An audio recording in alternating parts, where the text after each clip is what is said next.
Perkenalkan, nama saya Oktavia Angela Kalawa dengan NIM 2030 2080 1076. Saya merupakan mahasiswa Fakultas Kedokteran Universitas Palangkaraya dari angkatan 2020.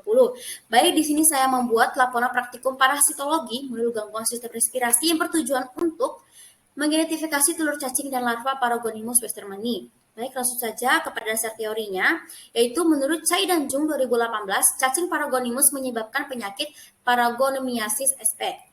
Lalu Paragonimus westermani ini ditemukan di India, Pakistan, Nepal, Thailand, Filipina, Indonesia, Papua Nugini, dan Myanmar. Dan cacing Paragonimus westermani ini berhabitat di paru-paru. Cacing tersebut tergolong ke famili Troglotrematidae. Dan cacing Paragonimus westermani ini bagian dari beberapa cacing Digenae yang menginfeksi saluran pernapasan manusia. Baik, di sini terdapat gambar dari Paragonimus westermani. Bagian A itu telur cacing, bagian B serkaria, bagian C yaitu metaserkaria. Baik, di sini terdapat gambar cacing dewasa Paragonimus westermani, yaitu cacing dewasa bertubuh tebal berwarna coklat kemerahan dengan ukuran panjang 7,5 sampai 12 mm dan lebar 4 sampai 6 mm. Sistem reproduksi cacing terdiri dari dua buah testis yang melengkung tidak beraturan yang terletak berdampingan sekitar 2/3 panjang tubuh. Lalu ovarium berlobus terletak pada anterior testis kanan dan terhubung melalui oviduct ke uterus. Baik, di sini terdapat gambar dari telur Paragonimus westermani pada sampel sputum. Baik, cacing dewasa Paragonimus westermani biasanya berpasangan. Biasanya ditemukan terbungkus dalam bronkiolus paru-paru yang bagi orang yang terinfeksi paragonomiasis. Biasanya telur yang mengandung embrio atau zigot yang belum terselubung dikeluarkan bersama dahak ketika kapsul yang menutupi cacing dewasa. Namun, beberapa telur mungkin tertelan bersama dahak melewati sistem pencernaan dan dibuang bersama feses. Beberapa cacing dewasa yang lainnya terperangkap di jaringan paru-paru dan menghasilkan akses bronkial. Lalu setelah telur mencapai air, diperlukan beberapa minggu agar berkembang menjadi Mirakidia yang berkembang sepenuhnya menetas secara spontan dan masing-masing harus menemukan dan menembus inang keong yang sesuai, yaitu genus Semisulcospira, Tarebia atau Brotia dalam waktu 24 jam atau mati jika tidak menemukan keong tersebut. Baik, di sini terdapat gambar dari life cycle of Paragonimus westermani. Baik, di sini dari metode pemeriksaan terdapat alat yaitu mortar, kawan Petri, mikroskop stereo, mikroskop binokular, kaca preparat, pinset, gelas kimia, mesh stainless, sentrifuge.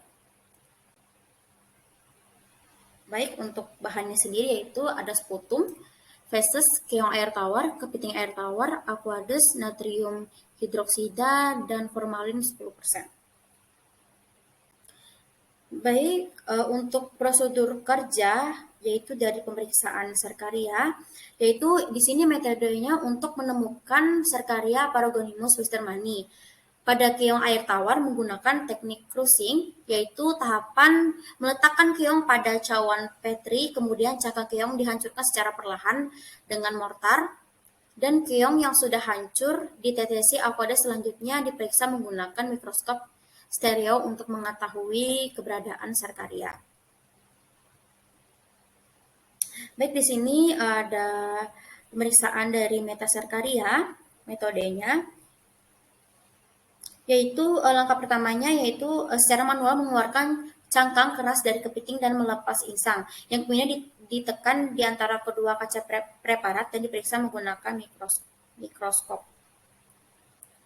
Lalu langkah kedua,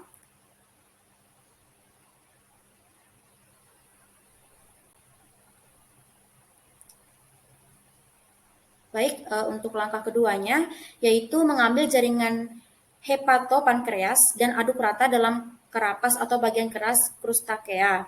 Lalu dipindahkan adukan ke dalam gelas kimia. Aqueous ditambahkan ke dalam adukan, sedimen dibiarkan mengendap selama 5 menit dan kemudian supernatant dituangkan. Lalu pencucian Sedimentasi ini diulangi sampai cairan supernatant dipindahkan melalui saringan stainless mesh ke dalam gelas kimia.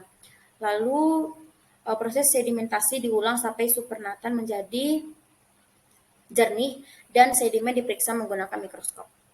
Di sini terdapat gambarnya.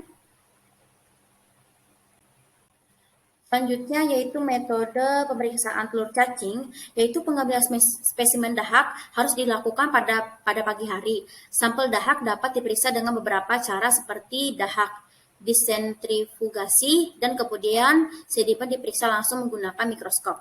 Jika dahak terlalu kental, natrium hidroksida dengan volume yang sama dapat ditambahkan 3%, kemudian sentrifugasi dan periksa sedimen menggunakan mikroskop.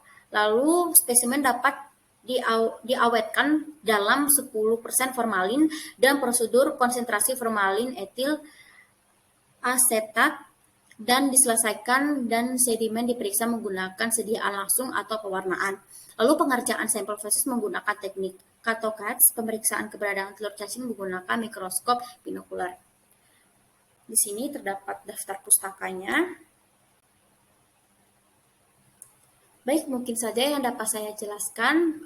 Mohon maaf jika ada salah kata. Mungkin sekian dari saya. Terima kasih.